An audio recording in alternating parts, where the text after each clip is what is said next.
visual range. A Borg cube on course 0, Mark 215. Speed warp 9. We are the Borg.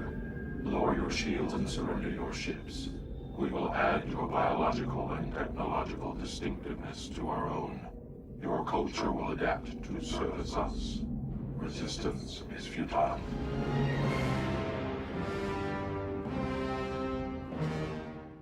Many former Jehovah's Witnesses like to use the phrase the Borg when describing the organization. Now, whether or not you're a Star Trek fan, you've probably heard that expression before. And while there may not be a global invasion of Jehovah's Witnesses such as seen here, at the same time, there are some interesting similarities between Jehovah's Witnesses and the Borg. This is XJW's Silent No More, and you're watching Jehovah's Witnesses and the Borg.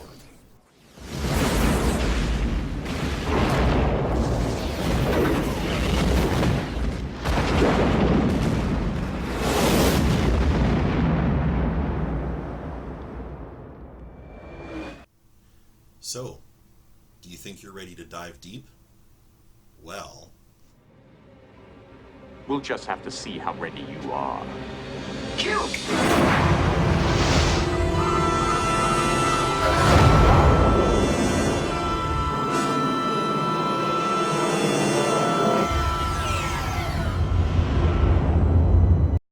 If you are one of Jehovah's Witnesses watching this video now, I welcome you warmly.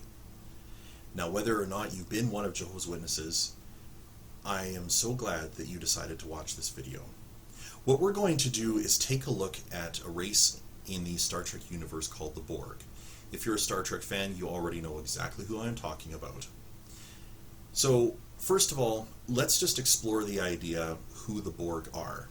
And we will use none other than the Star Trek Next Generation episode from Season 2 called Q Who. So let's look at the Borg described by our characters on the show. Con permiso, Capitan. The hall is rented, the orchestra engaged. It's now time to see if you can dance. My people encountered them a century ago. They destroyed our cities, scattered my people throughout the galaxy. They're called the Borg. Protect yourself, Captain, or they'll destroy you. They swarmed through our system. And when they left, there was little or nothing left of my people.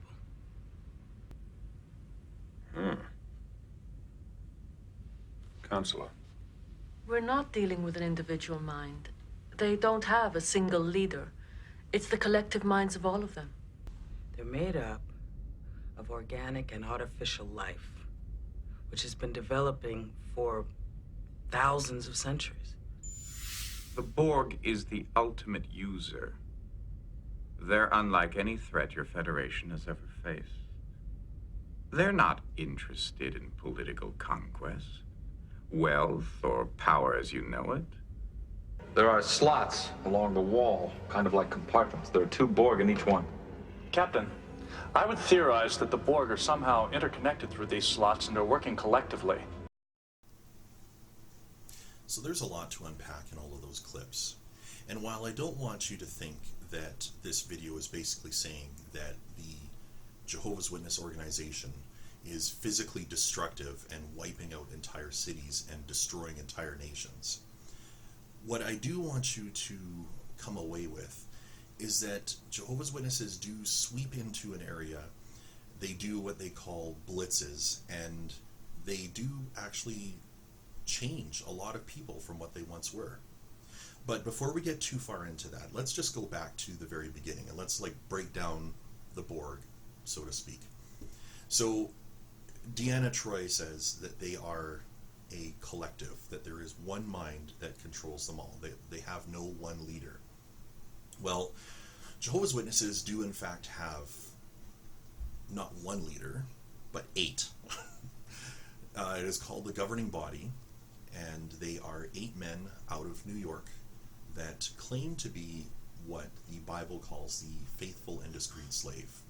Now, I'm not going to get too far into that particular bit of terminology, we'll cover that in a different video. The faithful and discreet slave is king on earth over all of Jehovah's Witnesses. And if you do not recognize that the governing body in New York is the faithful and discreet slave, you're kicked out. You're an apostate. But this hive mind idea, let's think about that for a moment. And I'm going to use certain scriptures from the Bible that they use to back up this idea of being one mind, same thought, so to speak. I'm going to use the New World Translation because we are talking about Jehovah's Witnesses, and that is their Bible. So all scriptures shown will be from that translation, whether it be the 1984 edition or the 2013 revised edition that was released. So here we go. The first one is in 1 Corinthians chapter 1, verse 10. And I've got it pulled up here on screen for you.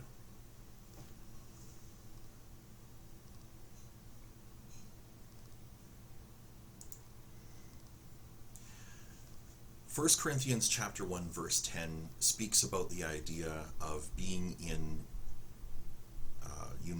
completely united in the same mind and in the same line of thought. So while on the surface this may sound like a very agreeable idea, after all, who wants to always be in disagreement?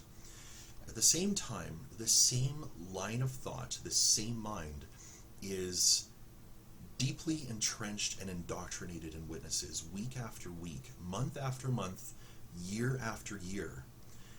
When they go to their meetings, when they are reading in Watchtower published works, or watching indoctrination videos on their website, they are all made to have to think the same way with regards to biblical teachings and even lifestyle teachings.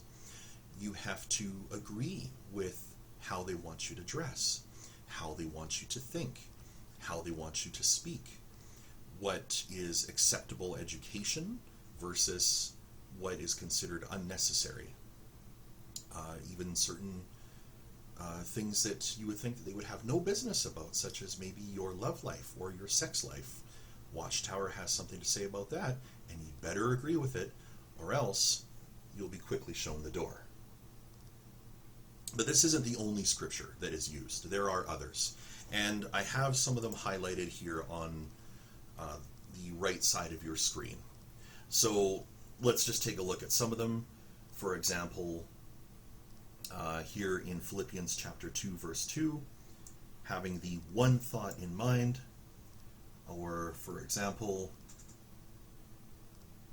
to think in agreement. Here at 2 Corinthians 13, verse 11. So these scriptures here are actually brought up because when you look at any one verse, what they have are what they consider to be cross-references to other scriptures in the Bible that they feel back of this idea. So in the end, you're forced to agree with this, or like I said, be shown the door. So they are very much a hive mind. In fact, one time, not too many years ago, I guess, I was looking at an Awake magazine that was showing a kitten on an old man's lap.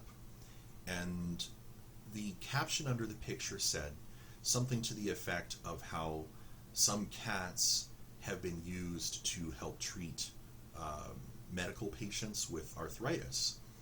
Now, at the time, I was not a fan of cats at all. I had actually owned what I considered a rather psychotic cat. Well, I jokingly made a point to one other person in the congregation that I was in that I wasn't 100% sure if I agreed with the assessment of how cats could be used. Well, a rather friendly conversation suddenly turned dark when she looked at me and said, "Are you disagreeing with the faithful and discreet slave?"